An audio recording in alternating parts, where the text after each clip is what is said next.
Deborah Owens, America's Wealth Coach, and it's time to get wealthy. You're going to learn what you need to know and do to finally achieve the level of financial success you desire and you deserve. The struggle is real for women of color in the workplace. Black women specifically represent about 14.5% of roles in business and management in the U.S. Many find themselves stuck and unable to move into the senior ranks where all of the money resides, those stock options and those benefits. Well, joining us today is someone who's going to give us the exact strategy needed to move beyond those circumstances and become unstuck and unstoppable. Well, here are the 3 things that they don't want you to know about what it means to really accelerate your career into the senior management ranks. Number 1 is what got you to your current role will not get you to the next role. The other thing is no one is going to come and tap you on the shoulder and say, you're doing a great job, you're ready for the next level. And then finally, you get what you negotiate. And here to share with us exactly what we need to do is someone who was born to inspire. She's Janine K. Brown, and she's made it into the ranks of some of those management roles that we see. She has now made it her goal to help other women of color find their own success roadmap. She is the author of Unstuck and Unstoppable, and she's going to be sharing 5 strategies with us to help us move beyond those limiting beliefs and make it to the next level.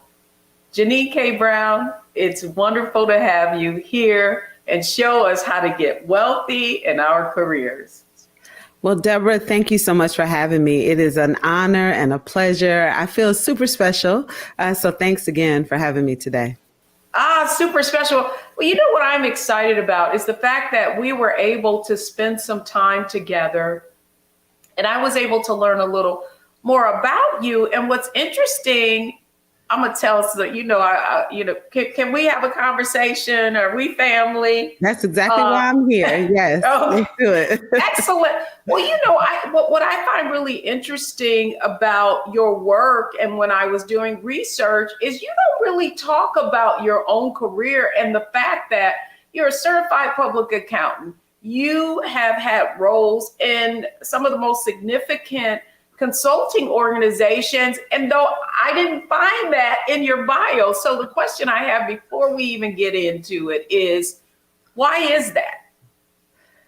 That is a great question. I think I spend a lot of time focusing on the results that we get for our clients and using my own career, my career roadblocks, my career successes, and try to model that for them before I start talking about the credentials.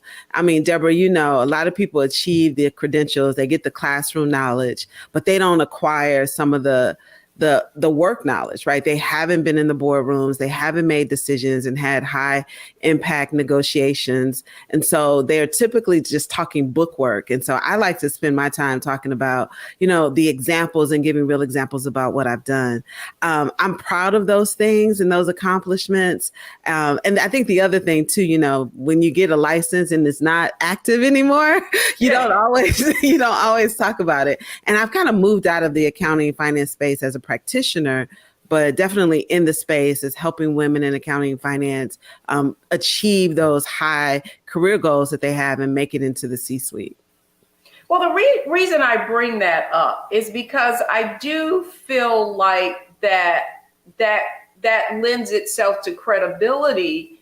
And the truth is, Janine, there aren't a lot of Black women in senior management roles. We often find ourselves as one of the only in many circumstances. And so I feel like you and I, we went in and we took the blows and the strikes, but we also got intel. that we're now able to share with others. And I guess that's the point that you're making. Yeah. And so I want to start with the framework for our financial success on Get Wealthy is mindset, strategy, and execution. And so I want to start with mindset because I do feel that particularly for women who are maybe first generation, even corporate executives and find themselves in that role, don't have like that person, that mentor, a family member whispering in their ear. And so as a result, they may not know how to operate. And so I want to begin with the first question really is, what is the mindset that women need to adopt in order to move into that next level or senior management in their careers?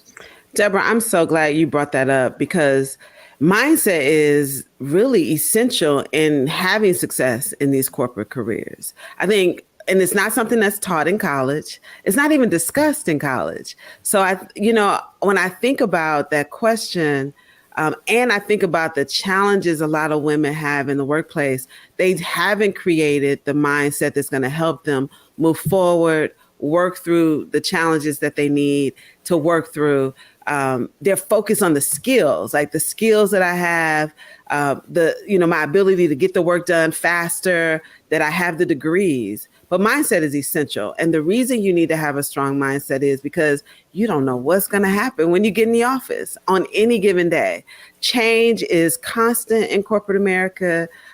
Companies are constantly reorging, and you have to have the ability to stand strong no matter what is going on around you, and also be able to keep a good poker face during a negotiation and during the changes and in leadership, and when you're dealing with microaggressions related to gender or race or education in the workplace. So without that, I don't even know. I think that's how a lot of women actually get a little burned out, because they haven't created a routine and the intentions, the mantras, the affirmations, whatever it is that they need to keep them mentally strong so that they can stay emotionally strong at work. Woo! You said a mouthful. And what I love the fact is that you mentioned mantras and affirmations. And one of the things that I often tell women in my community is every morning I get up and I say, I have everything I need to be everything I need to be. Mm-hmm. And I say that to validate the fact that I know that I'm going to there are going to be challenges. Things aren't going to necessarily work out the way that I think they are in so many different circumstances, right? Because we don't have control over things. And it's affirming myself that allows me to know that I'm going to hit something, but it's not about what happens. It's about how I respond to it. Yep. So to that end, one of the things in your book you talk about that I think is important around mindset is being bold. However, it's a double-edged sword for Black women in that typically I would find myself in rooms where I was the only, and everyone would know my name because I am the only and I stand out. And so I would always dress maybe more conservative and so that I didn't call attention to myself. And so I guess the question I have for you, what kind of risk is involved in being bold for Black women or women of color specifically?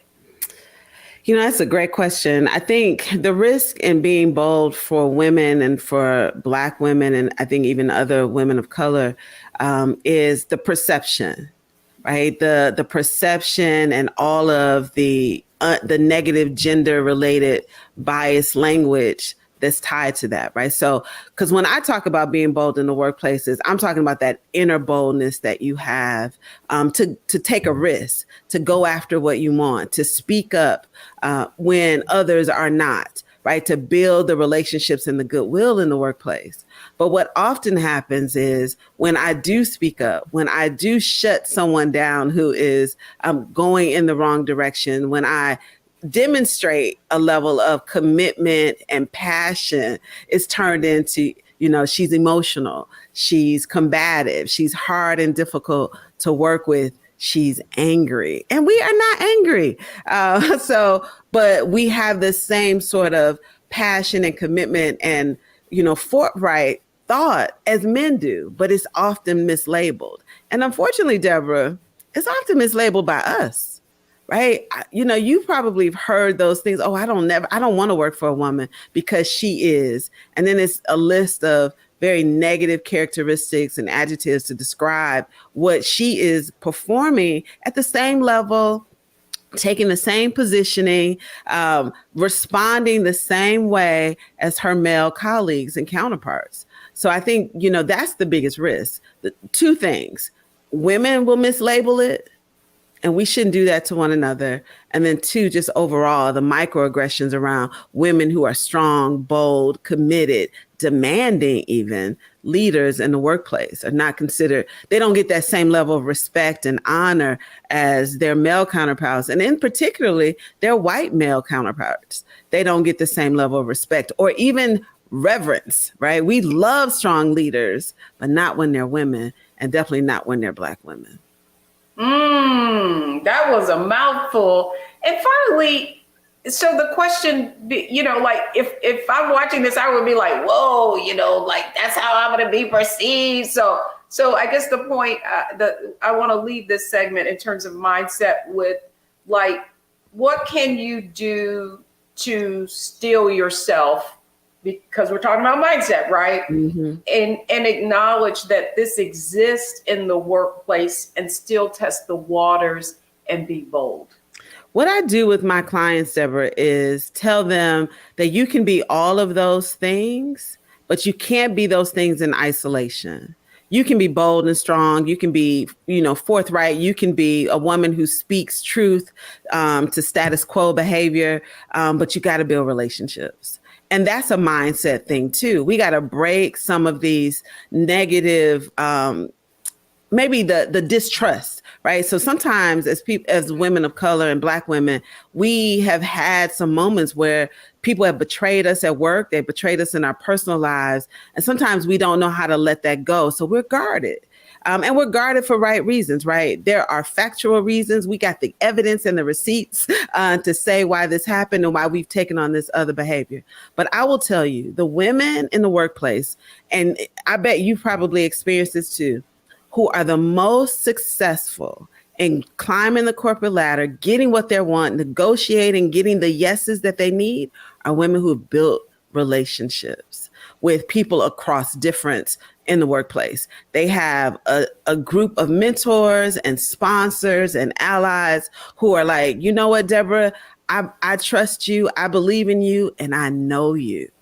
And they may know a little bit they might not know all your stuff, all your business, but you've created a way that they know a little bit about you. They have a lens in what your core values are, what's important to you, maybe even a little bit about your personal life.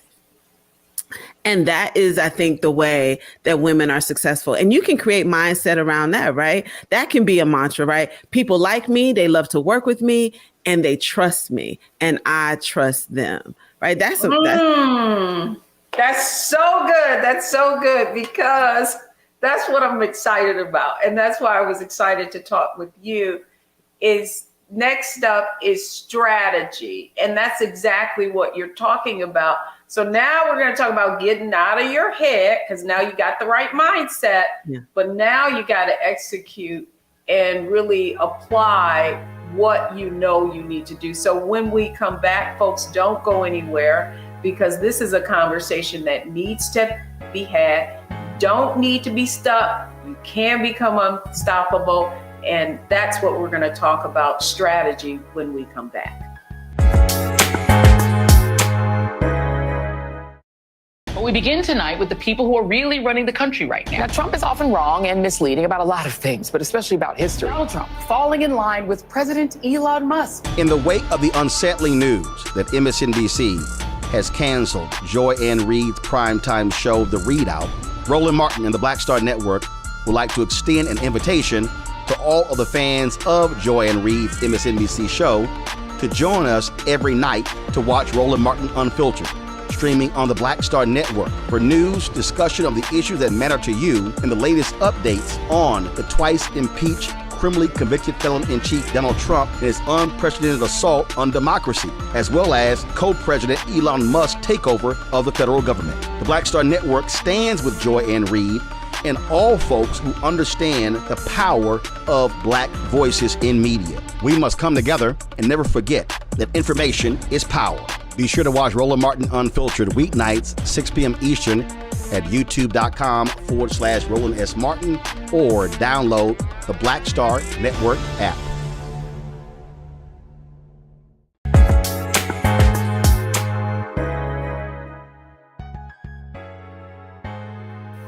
Welcome back, everyone. I'm Deborah Owens, and you're watching Get Wealthy, and we're talking about how to get wealthy in your career. My guest today is Janine K. Brown. She is the author of Unstuck and Unstoppable. I'm looking at her book right now. It's next to me, and I can't put it down. So, Janine, let's talk about, we talked about mindset, and I so love the way you frame that about I'm likable, right? And having mantras that can really build us up so that we can develop those relationships. And one of the things that I learned early on in my career that I think can oftentimes be a landmine for Black women and women of color in their careers is not understanding the importance of doing dinner. And so when I say doing, I learned that in my management training. It's going outside of the workplace so that you can develop relationships with people that don't necessarily have to do with, as you so aptly put, your skill set. Doing dinner is everything. Dinner, lunch, and breakfast. Deborah, I tell my clients when I'm working with them in an executive coaching relationship, that's one of the first things I actually have it on the intake sheet. How many of your clients or stakeholders do you go to lunch with each month? And most of the time it's 0. People don't do it. They will go to lunch maybe with someone, maybe before the pandemic, if it was a group setting, but they weren't intentional about scheduling lunch with their leadership in their organization. Right? They would never go ask the partner in the corner office just to go to lunch with them. They would only do it if it was a group thing or a work-related function. They don't invite their clients. They don't even invite colleagues in the same position doing the same work at a competing firm. There is money on the table. People are leaving money on the table. I love the phrase, your network equals your net worth. It is so true. I believe in having meals and talking about things related to the work, the industry, and the clients you serve outside of the day-to-day work. Your work day. You don't have to only do that between, 9 and 5 o'clock. You really should go to dinner because there are things that you will learn about your industry, learn about this going on with your company that people aren't talking about in the office. So if you don't have it, you need to go to dinner, go to lunch, go to breakfast with someone that you work with or a client or a stakeholder. Well, what you just described really, Janine, is career strategies. Mm-hmm. And in your book, what I love is that you have really put a framework together, and it is the 5 strategies for becoming unstuck and unstoppable. And we're certainly touching on one of those strategies, and that really is building relationships and a network. But before we go any further, I'd love for you to give our audience like an example who applied one of those strategies, and and you don't have to put names or anything like that, mm-hmm. but an example of one of your clients who applied one of these strategies and actually became unstuck and unstoppable. There's so many. Deborah, the best clients are the ones that do what you, follow the framework. Don't even go there, girl. Don't even go there. With the framework. And so I am really fortunate to say, I know at least 90% of my clients who've applied these frameworks have received either 40% or more in a compensation from one job to the next, or even within their organization. They went back and renegotiated their employee agreement with their leadership and realized I was leaving so much on the table. So I have one particular story in the book, and she was a client and friend, but I think her story is perfect for this conversation. She had left an organization she had worked with right out of college, and she knew she wanted to come back in that organization as a partner. And I remember we were together at a conference and she mentioned it to some folks that she used to work with. Some of them were partners already in the firm. And she was in a pretty senior, visible leadership role in a government organization, a governance organization, and was leading the local office in the city she was in, traveling back and forth to DC, just really high visible roles. And I remember when she told them that she wanted to come back, but she wanted to be a direct admit partner. And so what that means is she wanted to come back and have the partner title. She didn't want to work her way back up to partner. She wanted them to hire her and say, we're bringing you back in and you're going to be a partner in this particular practice. When I watched how people interacted with her and was telling her, oh, you got to come back, they really treated her like they were her big brother, big sister, like she was a kid. And I was like, they don't even realize what she's doing and what she's saying. And we talked that night and I said, these are the things that you need to do. You need to be clear about who you are and what you want to achieve. You need to make sure that your skills, level up your skills, whatever you're missing. And you get those skills through board leadership, working in high visible volunteer roles that are respected in your profession. You get your name out there, writing articles, whatever it is, right? Be clear about the skills you need and start networking with people who see you the way you see yourself. And she followed that. Yeah, she followed that framework. Ended up going back to school, which wasn't on her agenda, to get another degree from an Ivy League school. Everybody doesn't have to do that, but that just happened to fall in her lap. And guess what? She went back as a direct admit partner. And all of those people who were kind of giggling and telling her she was going to have to come back at a lower role and work her way back up were shocked and amazed. That what she said, but she spoke it, right? When we talk about mindset, she spoke it, she put a plan together, she followed the advice that I gave her and more, and she came back and she was a partner in that firm. That's interesting that one of the points that you make, and I hope our audience really gets this, is that perception is reality. And the words that we use are creating that perception. Mm-hmm. And I do believe, and I that sometimes women specifically, and I've been guilty of this, and I remember a very powerful man saying this to me, and that was that everybody doesn't have to like you. And I had to receive that in the right way, because sometimes what we don't understand is that being a people pleaser or doing things, acquiescing, I think is something that I found myself doing, even though I knew that I could be more powerful, but not wanting to shine too much because, my leaders or my, my management team wanting to be that team player, not recognizing that the level of over me was observing me to see if I could conduct myself in a role where others at my level would respect me even more so, because I had that, and that's leadership, right? Mm-hmm. So I think that's the point that you're making for her, that she had to realize how she was being perceived, and that perception was one which wouldn't lead her into senior management. But you brought something else up, and I do think, and particularly in Wealthy You and our Wealthy You community, what I do see is women going into significant debt in order to enhance their skill set. And so I'd like for you to just talk to us about What are some strategies that women can use to get those credentials without putting themselves in financial jeopardy? Yeah. So, there are some women will end up could possibly go back to college and get a free education, but it's hard, once you get out of undergrad.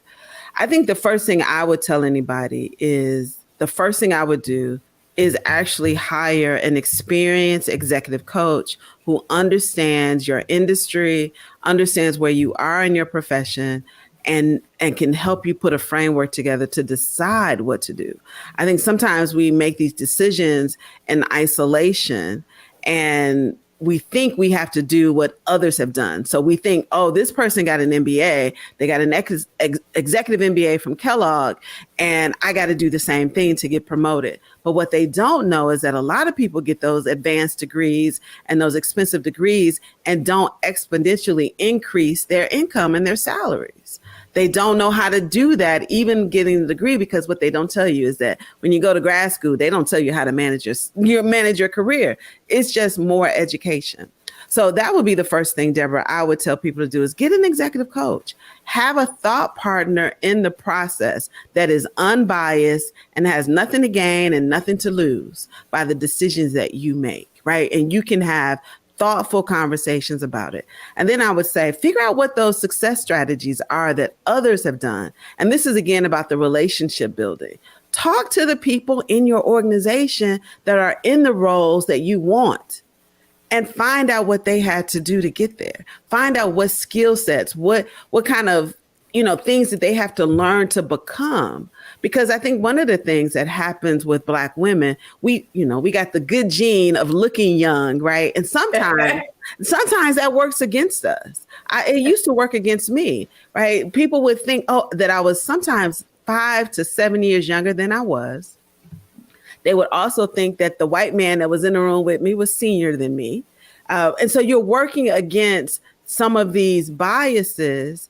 And then because if you are focused on being likable, what happens is that you don't look like you're leadership ready, right? Because you're being, so you're not demonstrating that you can make tough decisions. And the perception that becomes reality is that you're too young, right? You don't have enough gravitas to move into this role, to lead this team.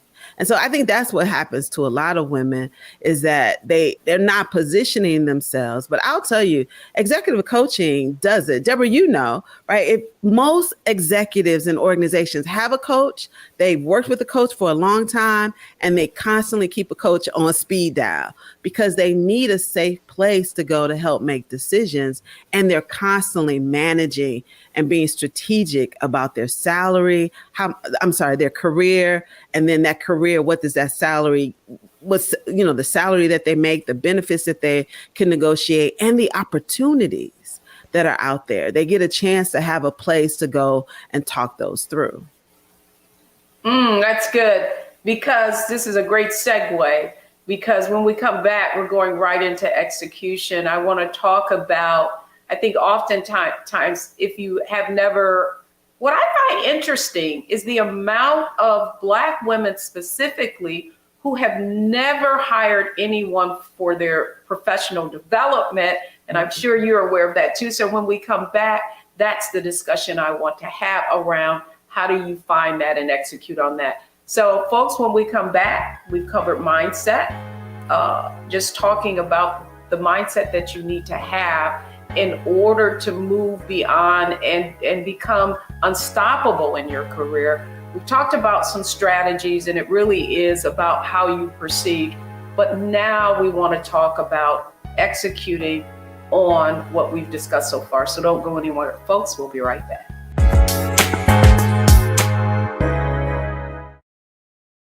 Hello, I'm Isaac Hayes III, founder and CEO of Fanbase. Listen to what I'm about to tell you. The window to invest in Fanbase is closing. We've raised over $10.6 million of our $17 million goal. That means there's room for less than 6,370 people to invest in Fanbase for the average amount. The minimum to invest in Fanbase right now is $399. That makes you an owner in Fanbase today. Go to startengine.com/fanbase to invest. Why?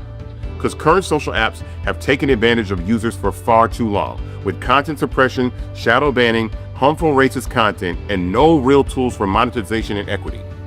Fanbase has over 1.4 million users and counting, allowing anyone to reach all their following and monetize their content from day one. Social media is the new TV, and whoever owns the apps that distribute that content have the opportunity to own potential billion-dollar companies. While big platforms with uncertain futures are failing to serve their users, Fanbase is stepping up to fill the gap. Don't wait until it's too late. Invest now, invest for yourself and your future. Go to startengine.com/fanbase and own the next generation of social media.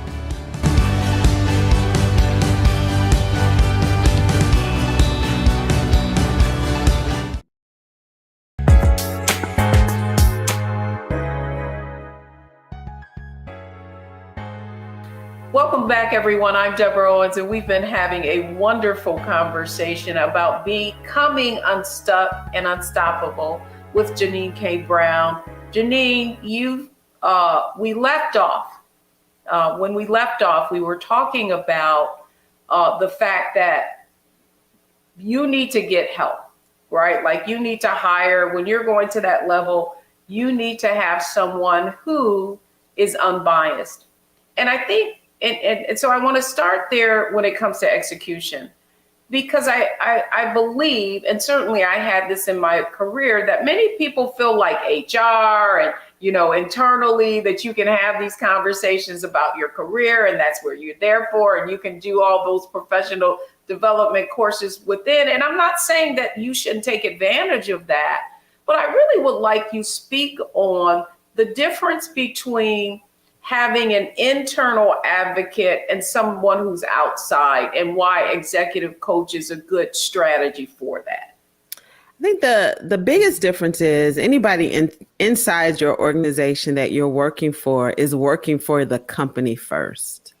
So when you go to HR with a complaint or a need, they're looking at it through the lens of what's best for the organization.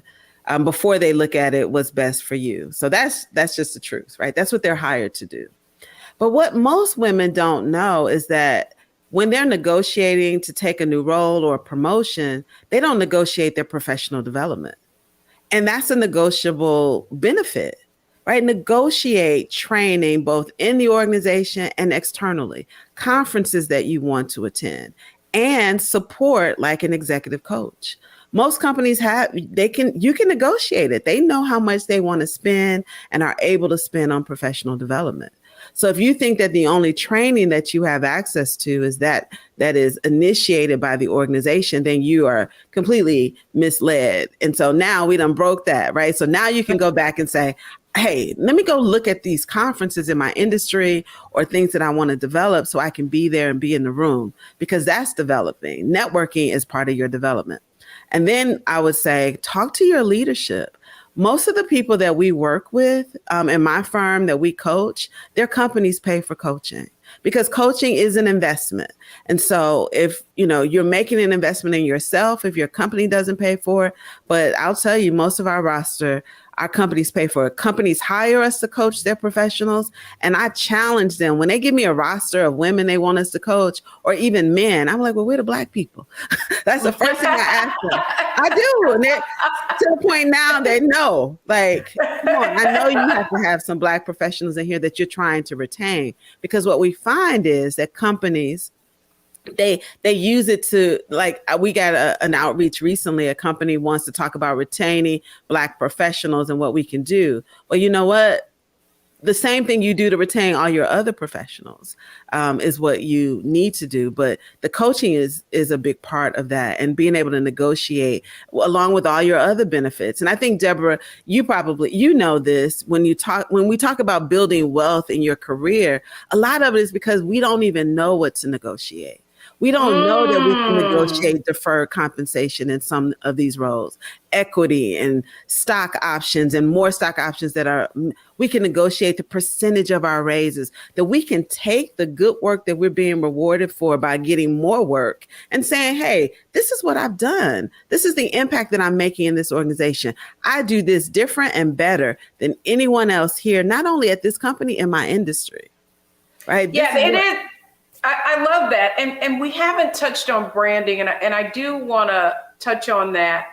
But one of the things you said was so critical, and that is the work that we focus on in Wealthy You. We call what you just described opportunity levers. Many times people are standing 10 feet away from gold, but because they don't know what it looks like, it's hidden from them. So let's talk about where the money resides, right? Yeah. The reason that you want to accelerate your career is it because it gives you access to those opportunity levers like stock options, like executive coaching, like professional development, like the company actually paying for your executive MBA program. Mm-hmm. In any role that I have taken, before I have taken it, I've already had a strategic reason for even considering it, and knowing that based on my value, in order for me to be able to perform at a high level and really create value for your organization, this is what we need to do to make it a win-win. And so to that end, one of the points you make in the book really is about negotiation. We talked about, you just described, girl, this is what you need to be, negotiating for. Who do they need to be negotiating with? Is it their senior leadership? Is it HR? Just talk to us a little bit about how that process would be initiated. So one of the reasons a lot of women don't know what's negotiable or even realize what the gap is because they're moving into roles that they're already overqualified for. So, Deborah, most people apply for jobs they can already do. So there is no readiness gap that the organization can say, oh, we know you can do this job, but we want to ensure your success, so we're going to make sure you have a coach. See, that's what happens with men. They apply for a job that they're achieved, they have potential to get into. That's the word, right? So they apply for it. There's potential to do it, but we want to make sure they're going to be successful. So we're going to give them a coach. If we can get more women to apply for roles that they're not necessarily ready for, but they can do, they can qualify for, then they can have these conversations. And who should they be talking to? They need to be talking to other leaders in the organization, not HR. Because HR isn't the final decision maker on the yes to the executive coach, to the compensation, right? They put the package together that's been told to them. I will call down to HR, hey, I'm hiring Deborah for this role. They're telling the HR professional, this is what we're going to pay her. This is what, they tell them. HR doesn't tell the hiring manager. So you need to be talking to leadership over dinner, breakfast, or lunch, right? And saying, what kind of benefits do you get at this level in this organization? What kind of things should I be considering when I'm thinking about moving to the next level? What kind of financial things? See, we don't ask those questions. We ask, well, what kind of skills do I need? Yeah, well, we don't. I know how to do pivot tables in Excel. And, No, but that's doing the work. But I think here's what I believe. I believe, and it's not what I believe. I mean, the studies show is that a woman will look at a role to pursue, and it'll say you need these 10 different skill sets, right? And then she'll say, oh, well, I have 7. I'll go back when I get the other 3. Whereas the man will say, oh, I got 4. You need these 10? I got 4. The rest I just, I'll wing it, or I'll get someone to teach me. And so that really is your point. That is my point. And I think that what we have to understand at those levels are the dynamics and how they play a role. And the reason I wanted you to really delineate between who people need to be talking to, because I think what happens is, people, they go on the internal network, they see what roles are available, and rather than seeking it out and seeing who is the senior leader they would be reporting to and doing, and here's what I call, and I think it's like a ninja move, I'm telling you, and I want to get your view on it, and it's just informational interviews. Don't go to people asking for a job or you want this role. just go to people and say, you schedule a time with a senior leader and you say, hey, I'd just like to discuss, your role, what you've done to get there. You go and you interview them. Everybody wants to talk about them. And then you say, hey, here I am. You already have something specific you want to talk to about. This is the role I'm trying to achieve. If you were me, what would you do? And I want to get your thoughts on how to really manage the work environment to your benefit. Deborah, you just laid it out. That's exactly what I tell my clients to do.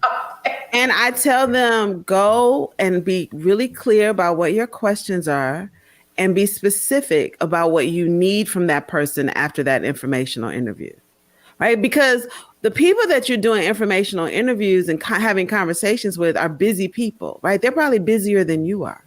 So you want to make sure you maximize that 30-minute conversation, that 20-minute coffee chat, and be really clear, right? Ask them, what do you think I need to do? And then tell them the roles that you're interested in. Do not leave that conversation without an ask and a tell. And the reason that's important is because you have to tell them why you're doing it. Like, why am I talking to you? I'm talking to you because I want to be promoted to senior vice president in information technology, where I have oversight over this, right? Because what happens is they'll remember that. And when they're in meetings that you're not invited to, and they're talking about who they're looking for, who are the next leaders, we're talking about concession planning. We're talking about new opportunities coming online. They'll remember. They'll be like, oh, I talked to Deborah and I think she would be great. We need to put her on the list to make sure that we're talking to her when this role opens up. And a lot of people they don't know your name because you got your head down and you're doing this hard work and you're trying to be excellent and you're working twice as hard as everybody else because you believe that's what you got to be twice as better. And guess what? But you're not talking enough. So you got to go in those information interviews and while you're networking over breakfast, lunch, and dinner, and you got to tell people, you got to have a tell and you have to have an ask. And the ask is, hey, can I count on you to support me? Would you be willing to have more meetings with me? Can I check in with you maybe once a quarter, right? Whatever that ask is, be clear about it and then hold yourself accountable to making sure you're holding them accountable to supporting you. I love that, Janine. Or would you be willing to introduce me be specific. Love this, man. We've covered a lot of ground. And when we come back. Can I touch on that a little bit? Well, we're going to do that when we come back. We're going to come out of this and we're going to go right into that because it's our lightning round and you're going to be able to say whatever you want to say so that you can tell the people that are watching what they need to do to become unstuck and unstoppable. So folks, don't go anywhere. When we come back, it's our analyze, optimize, and maximize round. And that's when we're going to be putting all of this in order so you know exactly what you need to do. So don't go anywhere, folks. We'll be right back.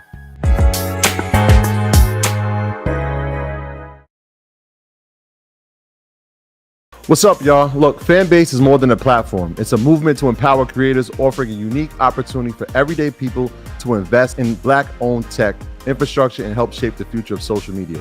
Investing in technology is essential for creating long-term wealth and influence in the digital age.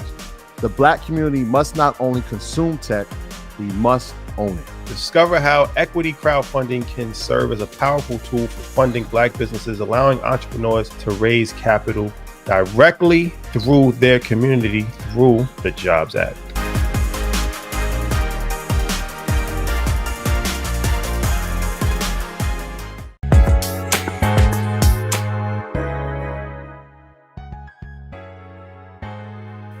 Welcome back, everyone. I'm Deborah Owens, and we've been having a conversation about how to get wealthy in your career with Janine K. Brown. She's the author of Unstuck and Unstoppable. Janine, you've given us so much today, but I want to talk about now, how can we pull this all together? So let's talk about how we can analyze, optimize, and maximize all of the things that we've discussed today. So welcome back, Janine. Well, thank you, Deborah. Glad to be here. Excellent. So when we ended the last segment, we were talking about something that you wanted to expand on. And this is our Analyze, Optimize, Maximize segment. So I want to start with analyzing a lot of the information that you have, basically given us on what Black women, women of color need to do. So let's expand on what we were just talking about as it relates to being specific and asking for something specific. Yeah, I liked when we were talking about asking for introductions. I think don't be shy or afraid to ask someone in your network or in your organization to introduce you to someone, to make a connection. When I was younger in my career and I worked in public accounting at a global one of the big 4 public accounting firms here in Atlanta, I remember talking to one of the partners, and there was someone in the community I wanted to meet. And I would ask those questions like, hey, do you happen to know this person? And I had an opportunity, because I did that, to meet a lot of civil rights leaders. They weren't just in my profession. So I got to meet, these civil rights leaders, politicians, executives in industries that I didn't serve.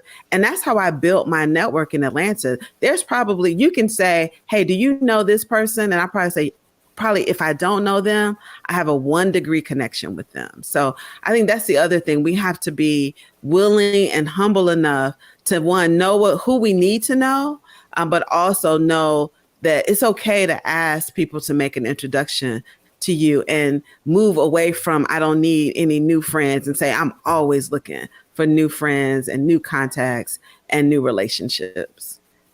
It's so important, Janine.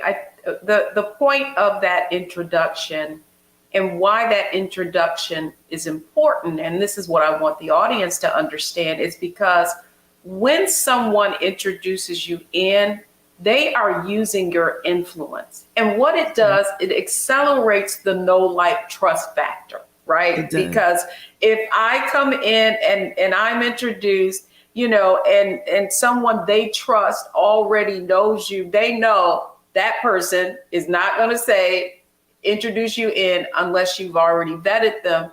And so that's important. But you also brought up another point that I think is critical. I think oftentimes we're very insular, just in terms of our careers. And we may think that we're in the accounting profession. I wanted to talk about organizations that we needed to be involved in, but we'll stay in. I'm a CPA. I'm going to be in the National Association of Accountants or whatever. Talk to us a little bit about why that going outside of your circle and meeting leaders of influence in all different kinds of industries or capacities is important. Well, one, I think it helps us become better thinkers when we know people in other industries, because they have different viewpoints and different experiences. And so I'm always challenging myself to look at a situation or, to analyze things through a different lens, right? Because educators have a different viewpoint than those of us who were in executive leadership about a situation. So I think that's the first thing. Then I think it just gives you a richer, more robust network when, as an accountant, I have friends who are attorneys, school teachers, people who are engineers, people who even may be in other white collar professions like construction. And then if I have the responsibility to build clients within my organization, I can do that because I have more people that I can reach out to. I think when we stay and only talk accountants only network and talk with and vacation with accountants, then you don't get to see the whole 360 view of how business is run. I'll tell you, when I started working in the manufacturing industry, I started building relationship with plant managers who were completely different than me, but they had so much operational experience and insight, which is really what was the reason I went back to get an MBA, because what I recognized is that I didn't know enough about business in the way that I needed to work with plant managers and to understand their needs and understand how businesses grow and understand about investments and expanding. I knew the accounting piece of it and the taxation part, but not the whole piece. And so just hanging around plant managers, I learned some new vocabulary words. But I also learned so much more about businesses and managing teams. Right. So my sharing that is that you just learn so much more when you can expand your network. And then you find out about opportunities, right? So I was finding out new opportunities around business. And then when I started my own firm, I still had all of this rich knowledge, this rich network, right? So I'm moving into entrepreneurship, and I could call upon all these people and say, hey, this is what I'm doing now. And they was, oh, we need you. They trusted me in this other profession. So their expectation was, oh, she can come in here and do this new thing that she's doing with our employees. And our business grew much faster because of the network. And again, it's not who you know, it's who knows you, right? And so I think that's the other side of that. Your network is your net worth. And it, really making sure that you're building those relationships. And at the end of the day, it's trust. The other, the other question that I had for you, Janine, was I know that there are a lot of people who find themselves stuck, and maybe they're mid-career and they know they should be further ahead. And so my question to you is, what can you do now to maximize? So you have this body of work, and now you want to kind of leapfrog. What advice would you give someone who finds themselves in that situation? Well, the first piece of advice I would give them is, one, to purchase my book, Unstuck and Unstoppable. Get the 5 strategies to leverage your career and accelerate yourself. And then I would say, let's get a strategy together. Get out the pen and paper, put the computer down, get out the pen and paper, and let's walk through a strategic plan about what you need. Right? All the things that we've shared today, Deborah, are just really key things that women can do. One, I would say, let's check and see who's in your network, who in your organization knows you, and who do you still need to get to know? What do you want to accomplish? I even tell people to start with the end in mind. What's the job you want to retire with? At your retirement party, when they are celebrating you, what do you want them to say was your last role in the organization? And what do you want that compensation to be? I want to leave being an executive vice president over, customer experience at Bank of America. And I want to be making $325,000 a year. And these are all my benefits.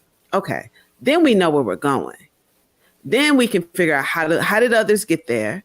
And what do you need to get there? And then I would say, get an executive coach, because I have seen, even with my own clients at our firm, that when people coach with us, they level up their knowledge about business, their roles, negotiations, building better relationships, and what opportunities are out there. Because by the time you set your goal, you've seen this, Deborah, the job that you want might not even be a job anymore, but new jobs and new things have come online, because that's how fast business is moving. So having that executive coach there to help you stay ahead of the game is going to be essential if you want to leapfrog.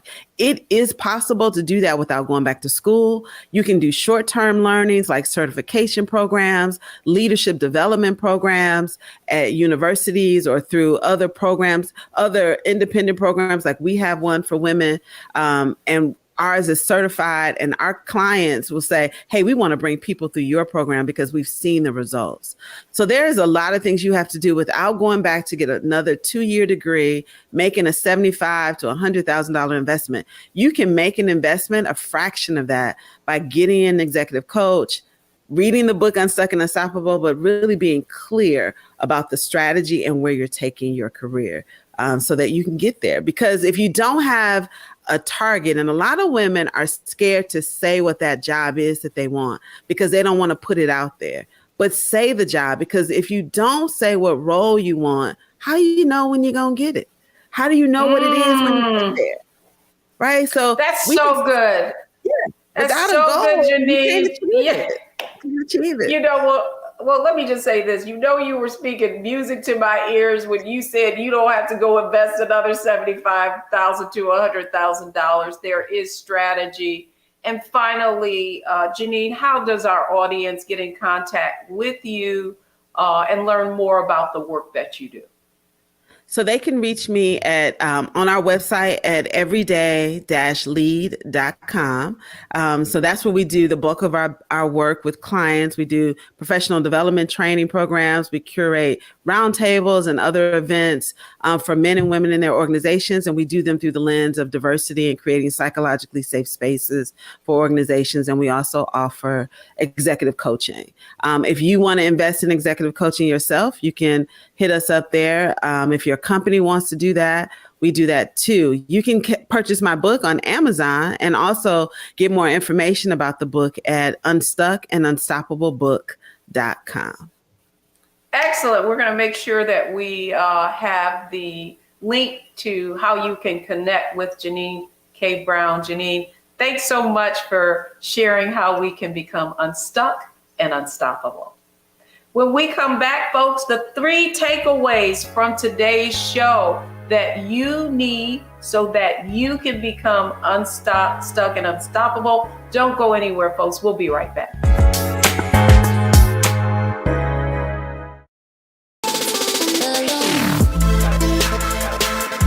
Hey y'all, welcome to The Other Side of Change, only on the Black Star Network and hosted by myself, Rhea Baker, and my good sis, Jamira Burley. We are just 2 millennial women tackling everything at the intersection of politics, gender, and pop culture. And we don't just settle for commentary. This is about solution-driven dialogue to get us to the world as it could be and not just as it is. Watch us on the Black Star Network, so tune in to The Other Side of Change.